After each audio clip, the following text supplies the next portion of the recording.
Bueno, este grupo representa a algunos de nuestros jóvenes que visitaron las naciones en este último evangelismo internacional, y hemos querido traerlos en esta noche para que junto a nosotros compartan parte de las vivencias que ellos tuvieron que experimentar en este evangelismo internacional. Muchas cosas sucedieron en la vida de ellos, muchas cosas ellos vieron en estos países. Claypole se llama. Gloria a Dios. Es en Buenos Aires, pero está bien al sur de la ciudad. Cerca de la capital. Sí, Cerca de la capital. cerca de la capital. Cuéntame, al llegar a aquella ciudad, ¿cuál fue tu primera impresión? Bueno, al principio yo iba como que un poquito así nervioso y frustrado por la vez pasada que me tocó ir a Argentina. Eran muy duros, eran demasiado duros, no les hablaba de Jesús y no le prestaban atención. Hasta me maldecían a uno. Pero llegando tuvimos una presentación que fue en Palermo, y cuando comenzamos a presentar las obras no era necesario llamar a la gente. Los jóvenes que estaban en ese lugar corrían a recibir a Cristo con lágrimas en los ojos, y simplemente se hizo un llamado y simplemente dijo: Jesús ha llegado a Argentina, y los jóvenes salían corriendo y buscaban a Jesús. Y de verdad que lo que más impresionó a estos jóvenes fue el amor de Jesús. Cuando yo llego a la iglesia me dicen que me tocaba predicar en un servicio de jóvenes, y bueno, gloria a Dios, amén. Recuerdo que había muchos jóvenes, muchísimos, y la mayoría de los jóvenes usaban zarcillos, cargaban aretes, como dicen ellos, unos moños así todos extraños. Y yo les comencé a hablar les dije que hay que amar lo que Dios ama. Y comencé a hablarles del noviazgo, comencé a hablarles de un montón de cosas. De repente esos jóvenes pasaron al altar corriendo, y muchos de ellos lloraban, decían: Señor, quiero consagrarme a Dios. Agarraron sus zarcillos, los tiraban al piso, los pisaban y decían: Dios, yo renuncio a mi novia. El otro me decía: yo renuncio a ese novio. Y hubo algo que me dijo, que uno en especial que tenía 16 años, que me decía: ¿qué le puedo ofrecer yo a ella? Yo no tengo nada, yo prefiero enamorarme de Jesús y después la busco a ella. Eso me impactó demasiado. Me conseguí con un joven, y el joven estaba consumiendo droga, y yo voy pasando y me regreso hacia él y le digo: te quiero hablar de Jesús. Y él me dice: no, fuera de aquí, yo no quiero escuchar de ese Jesús. Y él me decía: lo he intentado todo para dejar las drogas y nada me ha cambiado. Y yo le digo: pero yo te quiero mostrar al único que te puede cambiar, que es Jesucristo. ¿Me escuchas? Dice: no. Yo le dije: permíteme tu cigarro, que lo que yo te voy a dar te va a llenar más que esto.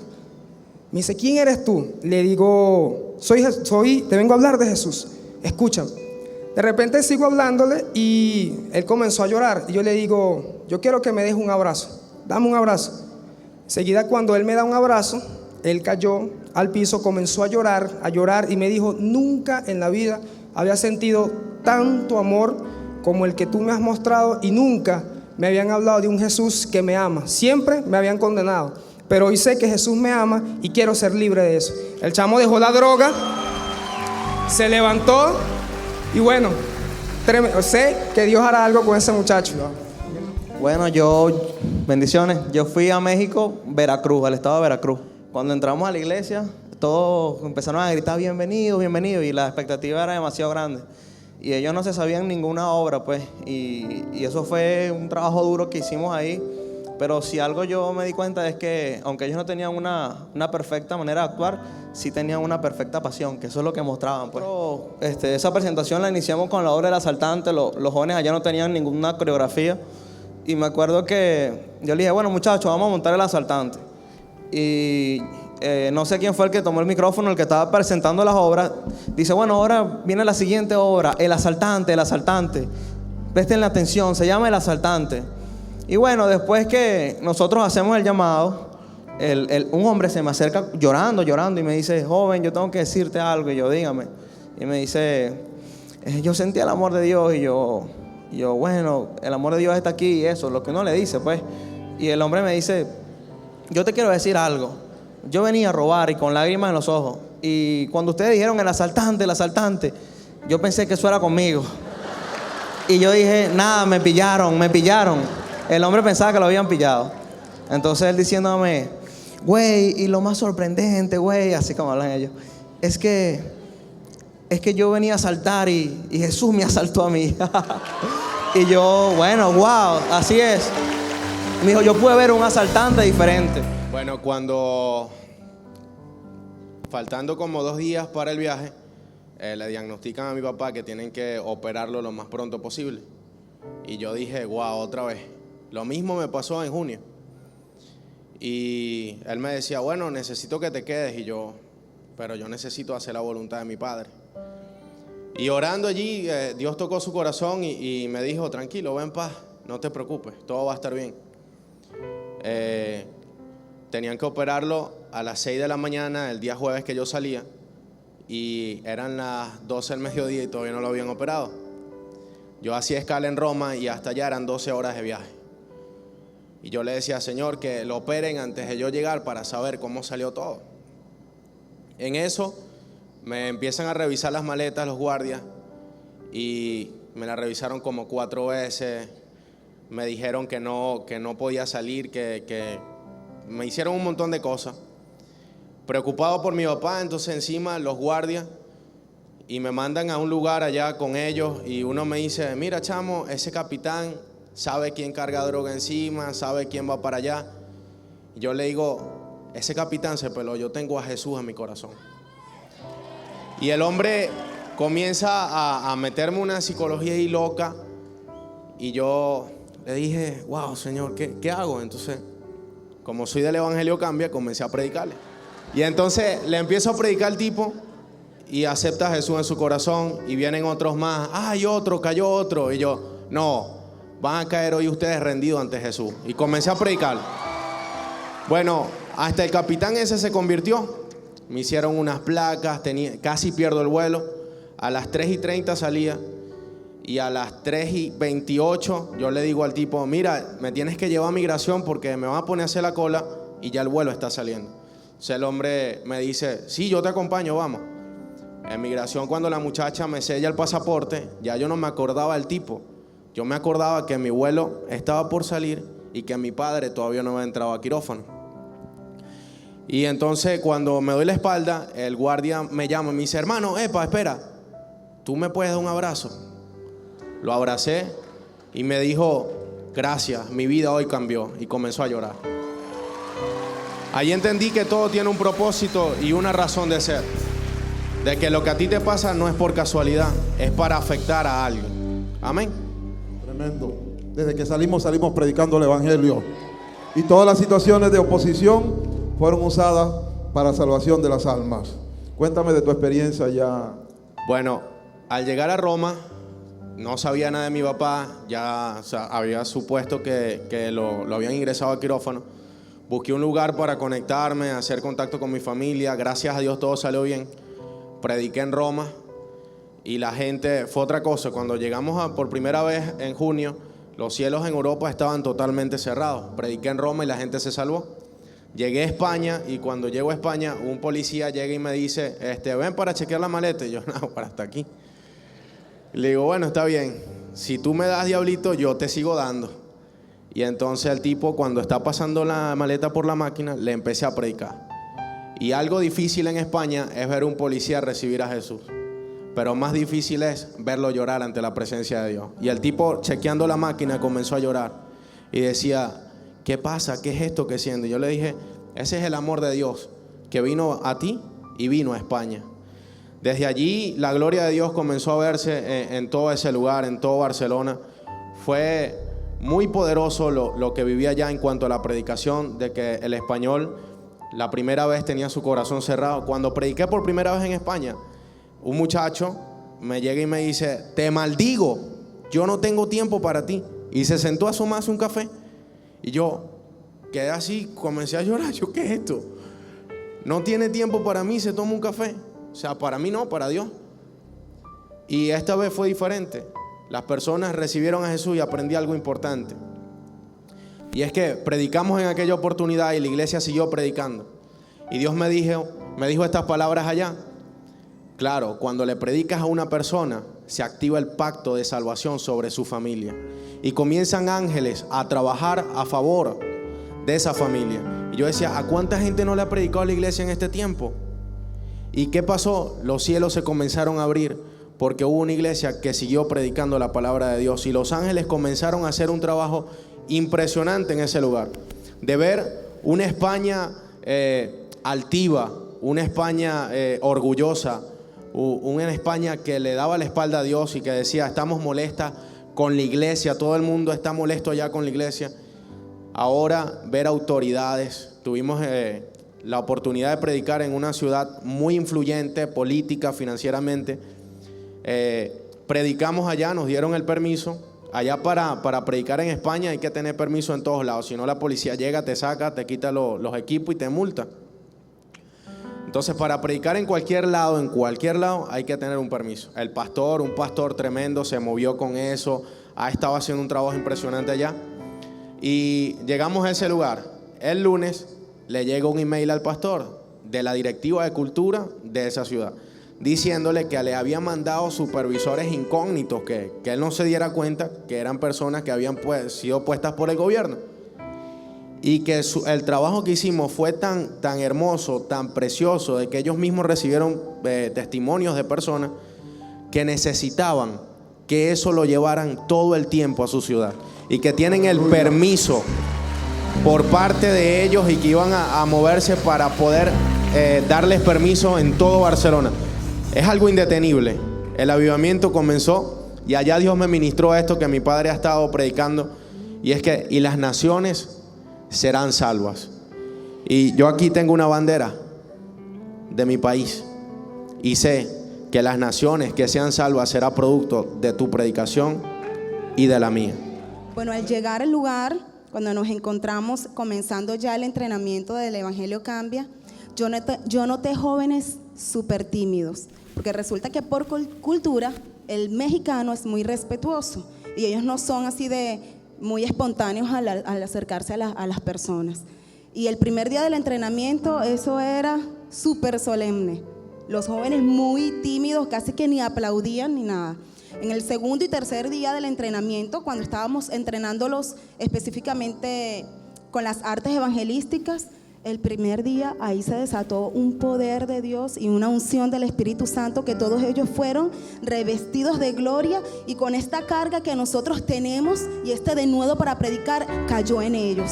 ¿Okay? Mi compañero Dani, que fue el que me acompañó de teatro, un joven así tan inexperto como yo, nosotros fuimos y empezamos a orar por ellos, y el poder de Dios cayó en ese lugar. De hecho, había una niña, la hija del líder de evangelismo, que días antes había sufrido de un esguince, y esa noche ya fue sana en plena administración. Ya el día siguiente estaba sin yeso y montándose en las obras de teatro. O sea, en el momento yo nunca había vivido esa experiencia, que dando un entrenamiento alguna persona haya sido sana, pero como ahí estaba el Espíritu Santo, bueno, esa muchacha fue sana. Esos jóvenes quedaron con el fuego del evangelismo. Cuéntame la experiencia en la calle, la experiencia evangelística propiamente dicha. Bueno, el sábado tuvimos la oportunidad de abrir otro grupo de teatro, y teníamos 2 grupos de teatro de 25 personas, 25 jóvenes aproximadamente, y nos estuvimos rotando por 3 lugares. En una de las presentaciones, un paralítico se paró de la silla y se fue caminando. En ¡Aleluya! Otra presentación había una muchacha, una señora, que estaba llorando y llorando. Ese video yo creo que lo publiqué por Instagram. La mujer estaba impactada y ella decía: yo ahí vi a Dios, con lágrimas en sus ojos. Y ella decía: yo había renegado de Dios porque se me murió un hijo, y desde ese día yo había renegado a Dios, pero hoy yo lo recibo, y yo tengo ahora a Jesús en mi corazón, y yo ahora voy a ser una cristiana de corazón, no de dientes para afuera, decía ella. Hubo un muchacho que luego de ver la obra de Droga y Sida, y cuando se hizo el llamado, pasó llorando recibiendo a Cristo, y le decía a uno de los jóvenes: yo quiero dejar de drogarme, ¿cómo hago? Ya yo no quiero drogarme más. Y este joven le decía: pero toma la decisión, ya el Espíritu Santo está en ti, Él te va a ayudar. Tomó las drogas que tenía en los bolsillos, muchísimo, y se las entregó al joven. Y él desde ese día, bueno, decidió no hacerlo más. Nosotros el domingo Después del culto, yo vengo y le digo a uno de los capitanes, bueno, ¿qué tal si hoy salimos y hacemos un evangelio nocturno? Y yo le digo a él, pero solamente unos 10, escoge unos 10 de los más adultos, de los mayores de edad y nos vamos. Cuando estamos en el punto de encuentro, resulta que como esa iglesia quedó encendida, 53 evangelizadores a las 12 de la noche en el punto de encuentro. Y el día siguiente ellos tenían que ir a trabajar. Predicamos hasta las 4 de la mañana. Y estas personas avivadas, predicando con un denuedo tremendo. Hubo un lugar donde, había muchos indigentes, les predicamos a los indigentes llorando, recibiendo a Cristo. Hubo una esquina donde habían unas prostitutas y yo me le acerco con un grupo de muchachas. Y yo, mira, te vengo a hablar del amor de Jesús. A mí me impactó porque las veces que salimos aquí en el Evangelio Nocturno, las prostitutas se abren y reciben el mensaje. Esta no, esta me dijo, no, yo estoy trabajando, yo lo que quiero es dinero. Pero yo le dije, bueno, ¿cuánto cobras tú? 3 minutos, yo te pago, ¿cuánto cobras? Y ella me decía, no, yo no quiero nada con tu Dios, es más, yo soy satánica. Bueno, ella comenzó a caminar y yo atrás predicándole, yo dije, bueno, aunque sea, yo sé que la palabra no va a volver atrás vacía. Y yo le hablaba, y cuando me di cuenta estaba dentro de un motel. Ella se metió ahí y el hermano me dijo, no, hermana, venga. Y ella siguió y yo dije, bueno, no importa, yo voy a buscar otra. Y le dije a las muchachas, vamos a buscar a otra. Cuando vamos y buscamos la otra, la mujer recibió a Cristo llorando. Y lo más impactante de esto es que ella decía, yo nunca había sentido este amor, porque los hombres a mí me maltratan. Los hombres a mí me maltratan. Yo nunca había sentido el amor. Entonces, luego ella dijo, ¿saben qué? Yo me voy con ustedes. Yo me uno a ustedes. Y esta prostituta, después de 5 minutos, dejó su lugar de trabajo y se fue con nosotros a predicar a Cristo. Y luego le predicaba a los indigentes. Le decía, no llores. Hay un indigente que se llamaba Javier, que también se nos pegó cuando nosotros íbamos predicando con ella. El indigente, cuando vemos, mira, ahí viene Javier, que lo habíamos dejado ya después así todo llorando, y él también se unió. Y cuando él llega, esta mujer le dice, ¿sabes, Javier? Jesús te ama. Y le estaba predicando. Realmente el evangelio la cambió. Yo llego a Aruba, nos presentamos en la iglesia. Yo comienzo a ver jóvenes que van porque tienen un amigo, o jóvenes que no habían sentido la presencia de Dios. Y yo, wow, estos jóvenes están apagados. Y yo, bueno, la materia prima de un avivamiento son los jóvenes. Y yo comienzo a clamar por ellos. Me acuerdo que duré una noche entera clamando por los jóvenes, porque el mismo de nuevo que tenían ustedes, muchachos, le cayera sobre ellos. Y me toca a mí dar el módulo de teatro. Yo comienzo con el módulo y hay una parte en un video que dice, ¿tú has llorado por estos muchachos? Tú has orado por ellos hasta que no te queden lágrimas. Y yo comienzo a ministrarle a la iglesia sobre la carga evangelística, sobre clamar por un alma. Y lo que más me sorprende es ver a los jóvenes que estaban callados, que no les gustaba nada de Dios, llorar. Y todos estaban llorando, todos, absolutamente todos. Y decía, bueno, ya los marcamos.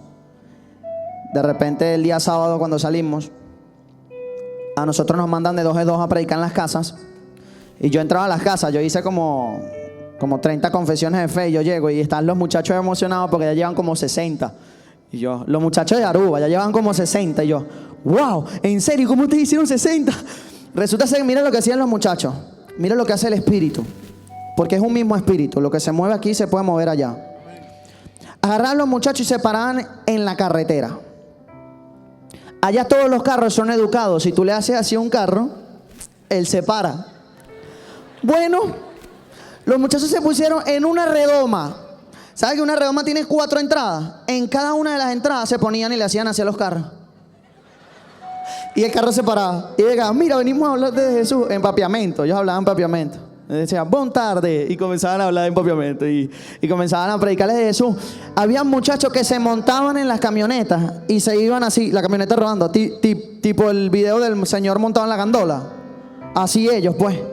Pero yo decía, wow, de pasar a no querer nada con el evangelio, de pasar a no conocer a Dios, a verlo después avivado, yo dije, aquí va a haber un avivamiento en Aruba. O sea, lo logramos, pues. O sea, es eso lo que tratamos de hacer. Muchachos, no pierdan ese fuego. O sea, ustedes tienen que valorar lo que ustedes tienen. Tienen que valorarlo. Uno que sale afuera y ve a otros jóvenes. Yo le decía a mi líder, ahora usted es el mejor líder de jóvenes. Yo le decía así porque tú vas y vas a otros países y ves la necesidad de ellos, ves la clase de palabra que se te da aquí, la clase de formación, el amor, la paciencia que te tienen. Naguará, cómo se te enciende el fuego por predicar. Y tú ves a otro tipo de jóvenes que desearía que fueran como ustedes. O sea, ustedes son un ejemplo de avivamiento. Personalmente y grupalmente todos hicimos un esfuerzo muy brutal, tanto en lo físico como en lo espiritual. Pudimos sentir el respaldo de una iglesia orando por nosotros y le damos muchísimas gracias, porque yo sé que cada oración fue, y todo lo que vimos allá fue producto de la oración de la iglesia y de nuestro Padre Espiritual. Nosotros tuvimos demasiadas muertes, porque es la palabra que podemos, ya que Haití no tiene muchas comodidades o casi ninguna, muchas veces nos tocaba desayunar. Una vez bajamos emocionados, vamos a desayunar, y cuando vamos y el desayuno nos dan cambur con mantequilla y nosotros el desayuno. Bueno, otra noche llegamos de una jornada de trabajo en las iglesias, de predicar, de impartirles el espíritu que está sobre este ministerio, y llegamos hambrientos, con mucho apetito, y llegamos buscando qué vamos a comer. Llegó el pastor y dijo, bueno, lo que hay es caña de azúcar y mamón. La cena. Sí, el calor es brutalísimo. O sea, Maracaibo es un clima calidad, estable. De 10 niños, 7 no tienen ropa. Ellos hablan el creyol. Y ellos tuvieron que aprender a decir palabras como hungry para que le den comida. Pedían 5 pesos. Te decían, dame 5 pesos. Pero ellos, ese no es su idioma. Y tú sabías muy bien que ese no era su idioma. Y ellos tenían que aprender a decir esas palabras. Ellos no pedían dinero para ir a comprarse una chupeta. Ellos no pedían un dinero para irse a comprar una chuchería. Ellos muchas veces pedían, era para comprar o comida o agua. Y era sorprendente ver cómo ellos te llegaban y te abordaban, no por una necesidad. Ellos no te pedían, oye, quiero que me regales un juguete, o quiero que me des una chuchería, una chupeta. Pero sí te pedían que le dieras agua, que le dieras comida. Y eso es algo que cuando el primer niño me dijo hungry y se sobaba su barriguita, eso me quebró. Y ellos no están acostumbrados a llorar. Ellos, se les es raro ver a alguien llorando. Y cuando me dijo eso, yo me quebranté y me volteé y me sequé mis lágrimas. Y llegó un joven de la iglesia y me dijo, tranquilo, no pasa nada, no pasa nada. Ellos lo ven ya normal todo. Pero cuando tú sales allá y ves esa realidad, tú aprendes a valorar tu país.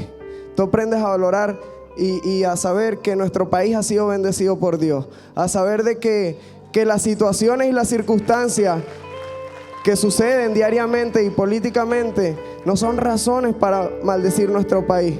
Nuestro país es uno de los más bendecidos, uno de los más prósperos. Nuestro país, por eso, por ese corazón y por todos los recursos que tiene Venezuela, Dios escogió este país para establecer un espíritu y una visión de evangelismo a todo el mundo y encender un fuego, y nadie lo va a detener. Hablaré del evangelismo, porque si me pongo a hablar de la parte religiosa budista, no quiero exaltar lo que el diablo hace, porque vimos muchas cosas que el diablo hizo. Pero lo que yo voy a hablar es que la iglesia que yo conocí cuando entré a Haití no fue la misma que vi al salir. ¿Por qué? Le explico. Habían pastores que ellos querían hacer una marcha en contra de los homosexuales para matarlos. O sea, muchos de ellos tenían intenciones en su corazón de matarlos porque no aceptaban la homosexualidad.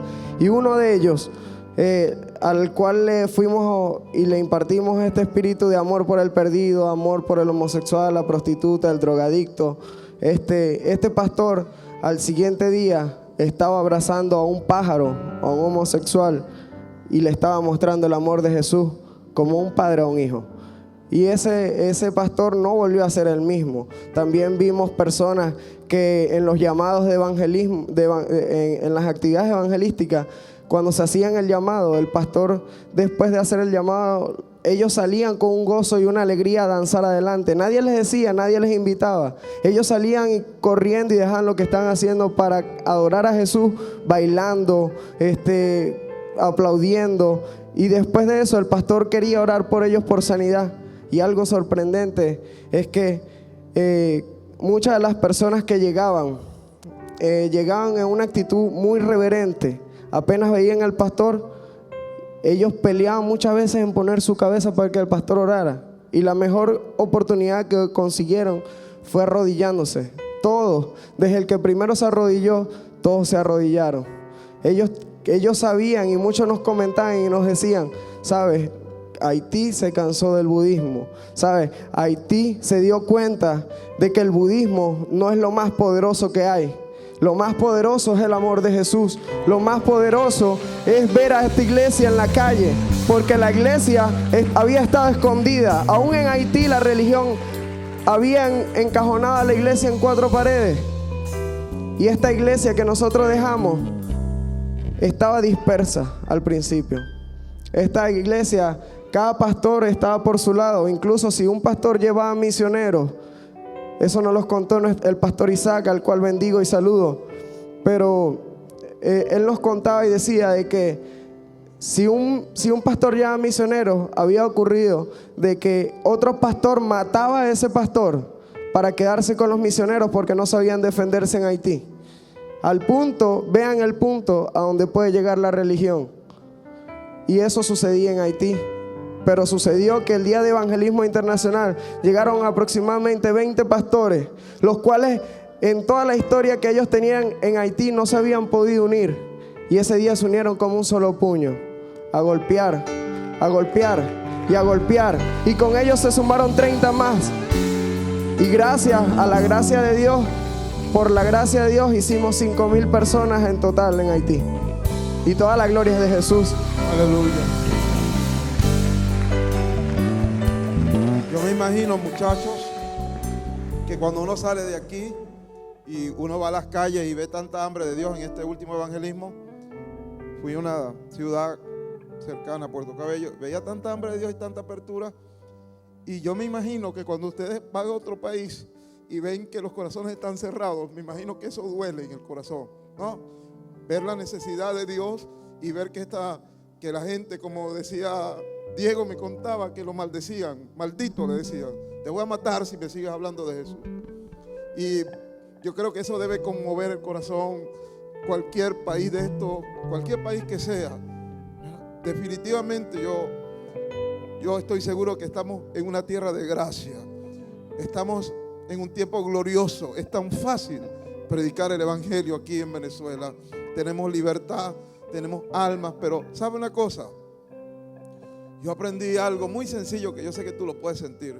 Yo no puedo estar tranquilo si yo sé que un hermano mío, de mis hermanos, Pereira, está mal. Yo no puedo estar tranquilo. Y yo creo que Dios está sembrando ese amor por las naciones en nosotros.